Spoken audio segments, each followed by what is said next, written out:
Hey guys, it's Dr. Ozzy. Welcome back to my YouTube channel. I'm a board certified cosmetic dermatologist practicing in La Jolla, California, and I'm so passionate about skin and bringing you valuable information.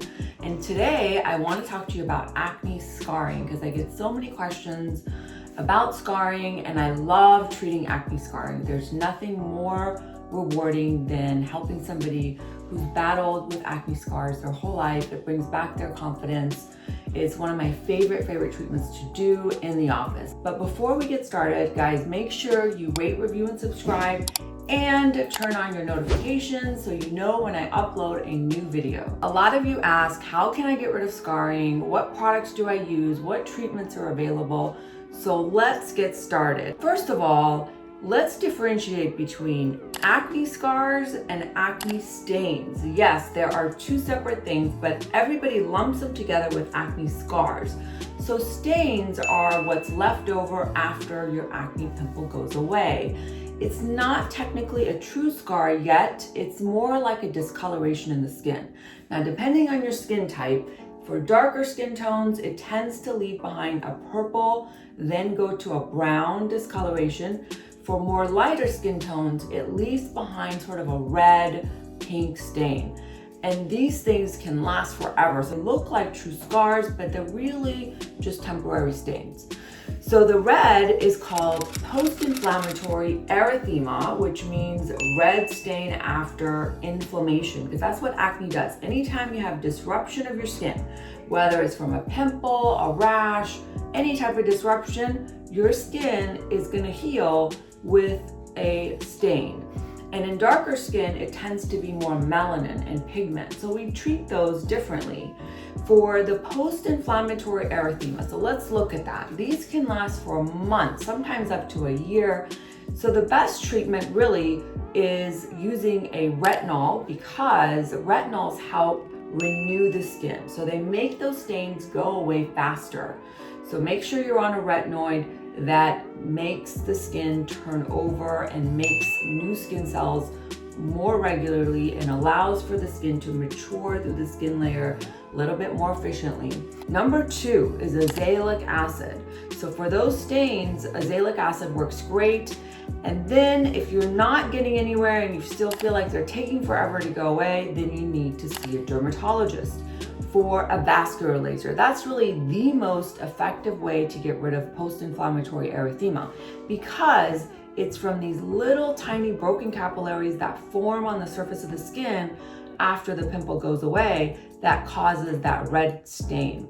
So vascular lasers like the V-beam laser, you can use a BBL or an IPL laser. You can also use an XLV laser. And if we're getting technical here, I'm talking about a 532 nanometer KTP laser. So those are the most effective options. A lot of times you do need multiple sessions of the laser. I like to have my patients come in every 2 to 4 weeks for a treatment. Sometimes I'll just do some spot treatments. Even after one treatment, it tends to fade. Let's talk about post-inflammatory hyperpigmentation. Now, that is brown stains that are left over after acne. Remember, anytime you have disruption in your skin, it's gonna take some time. It's gonna go through this healing phase. So at first it may be sort of purple color when it first comes up, then it's gonna turn brown, and eventually it will turn skin color, but it can take months. And it's so frustrating because with darker skin tones, anything that is inflammatory, that's red, like a pimple or a rash, or even like a little trauma, like a scratch, can lead to a brown stain. And it's the melanin that your skin produces as a reaction to that disruption in the skin. So for post-inflammatory hyperpigmentation, lasers are not the best solution. Really, skincare is the best treatment.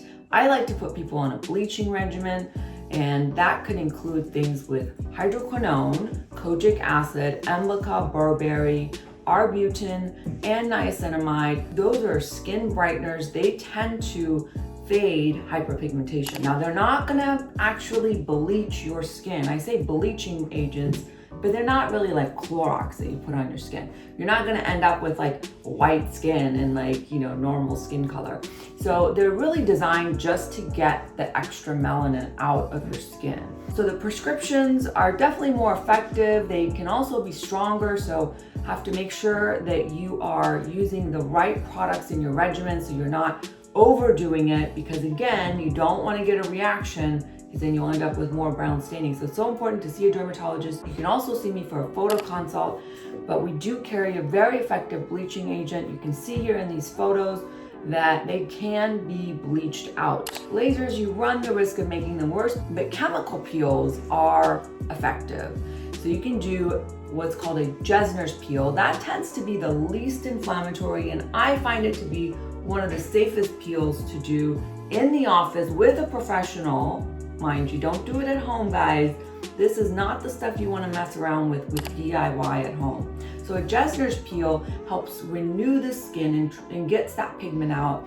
It takes about a couple of days for the skin to start healing from the chemical peel. And then by 2 to 3 weeks, you have this nice glow. Your stains are more faint and the skin looks brighter and less pigmented. So an example for post-inflammatory hyperpigmentation would be, you would cleanse with a gentle cleanser, and you can use CeraVe or Cetaphil, nothing fancy really. And then you want to tone with DermaBright pads that have hydroquinone, kojic acid, emlica, arbutin, and berberry. Those are natural brighteners. And then you want a serum with azelaic acid, so azelaic 10 serum next. And then most importantly, SPF day cream. Make sure you use the zinc or titanium dioxide mineral SPF, and you reapply that throughout the day or use a SPF powder brush. Sun protection is really key for the brown stains. At night, you would cleanse with a gentle cleanser, and then you can tone again with the DermaBright pads, and then use a retinol, like different over the counter, or you can use Lift and Renew, which is a tretinool. It's a little bit better than, let's say, the over-the-counter retinols. But retinols, again, help in both post-inflammatory erythema and pigmentation because of their ability to renew the skin.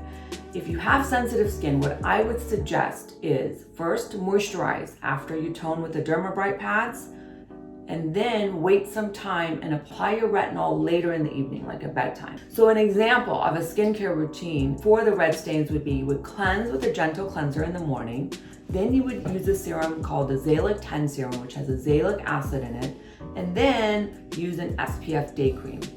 And at night, you would cleanse with a gentle cleanser, moisturize with a moisturizer, and then this, it doesn't have to be fancy. It could be CeraVe, it could be Cetaphil, it could be Vanicream if you have sensitive skin, and then wait some amount of time and use a retinol, ideally a prescription retinol like tretinoin 0.5%, or you can use an over-the-counter like Differin, which is adapalene. I love a prescription for my practice. It has tretinoin 0.5%, niacinamide, which also helps fade stains. So that is a great combo to use, and you want to wait and apply it at bedtime, because sometimes when you wash your face and you put the retinol right on, it could really sting and it may make your skin more red than you want to be. So that is talking about acne stains. Now let's get into acne scars, which are permanent. They're sort of the white, the scar settled, the stain's gone. Now you're left with sort of these depressions in the skin that are your natural skin color. And there are so many different types of acne scars, and we treat all of these differently. So we have what are called boxcar scars, which are sort of square, they're wide and deep. We have ice pick scars, which are very narrow and deep. And then we have sort of the rolling scar, which are not sort of very jagged, they're sort of just depressed and sort of rolling. And those are the most common. And we also have what are called atrophic scars, which means that the acne has caused the skin to sort of thin out. And those tend to be more shallow. So a lot of times we'll see all of these scars on the same person, and we treat them all a little differently. So I'll tell you what I like to do for these acne scars. One is subcision. Subcision is when we take this needle that looks like a pitchfork and we go in and out of the skin multiple times. And what this does is, if you think of scars is sort of depressed like this. And it's these fibers in the skin that pull the scar down. And we take the subcision needle, we go underneath the surface of the skin, and we break up the acne scarring. And so what that does is it releases the fibers, so then the scar becomes more uniform with the skin. This is a very effective treatment at releasing the tethering that brings the scars down. Next, I like to use fillers to lift the acne scars and plump them up, because if we can make the acne scars more level with the skin, they're gonna look better. And one thing, guys, you should know, we can make acne scars a lot better, but we can never get rid of them completely. So if you have acne and you're suffering, make sure you see a dermatologist and treat your acne so you don't get acne scarring. Because once you have scarring, we can certainly improve them, and you can see my before and afters, we can make them so much better, but we can't get rid of them completely. Well, let's talk about lasers, one of my biggest passions. I love using laser resurfacing for acne scars. Now, there are two types of resurfacing. One is an ablative resurfacing, and that means it cuts the surface of the skin.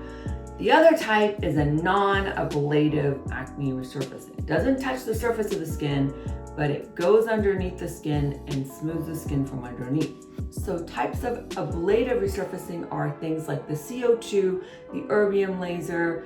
The non-ablative are technologies such as the Fraxel laser, the halo laser. Both of these are very, very effective, and it just depends on the person treating you and the type of skin that you have, and perhaps the type of scarring that you have. And it really depends on you, because laser resurfacing, although it's very, very effective, it can have a lot of downtime. So the nice thing with the non-ablative resurfacing is that it's much faster healing. So my biggest passion is using laser resurfacing that's ablative. So I use several different techniques with this. One, I use the laser beam to sculpt the individual scars and blend in the edges better so they're not so jagged. Two, I use the laser beam to smooth the surface of the skin all the way down. Three, I'll use a fractionated laser that goes deep into the skin and helps remodel the skin from underneath.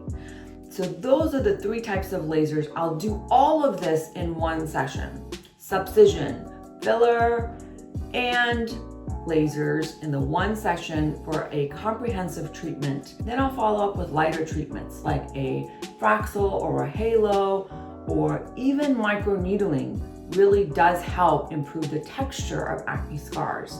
I may do a profractional laser, which just goes deep but in a fractionated pattern. What's nice about that is quick recovery, because you're not treating the entire surface of the skin, you're leaving some skin behind.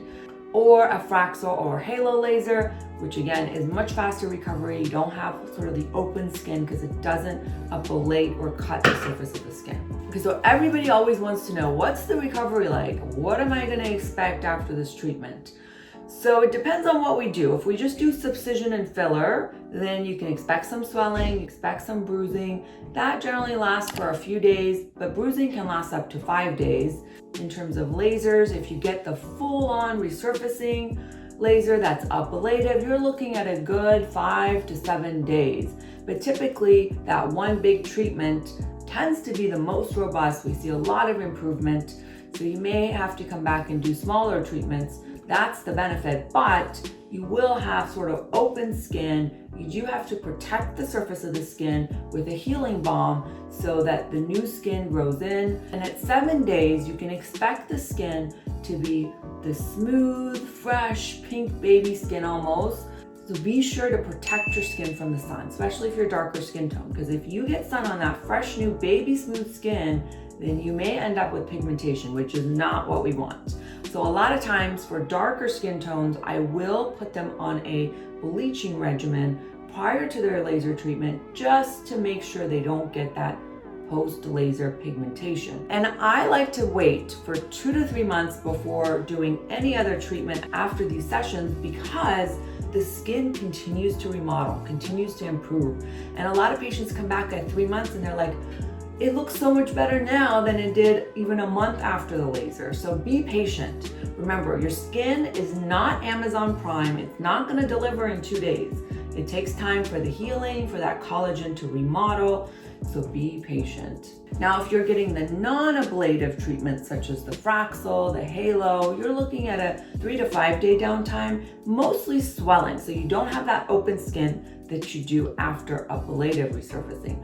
But the downside is you're gonna need a lot more sessions to get the results of that one big deep resurfacing. A lot of the before and afters that you see are from patients, the photos were taken 6 months after or a year after, because it takes time for our skin to remodel and you cannot rush the acne scar improvement. All right, guys, I hope you really enjoyed this video and I hope it brought you some valuable content. Don't forget to rate, review, subscribe, and be sure to follow me on Instagram, SkinByDrAzi, and TikTok, SkinByDrAzi, and listen to my podcast, More Than a Pretty Face. You can find that on iTunes or Spotify or Google Play. I will see you guys very soon.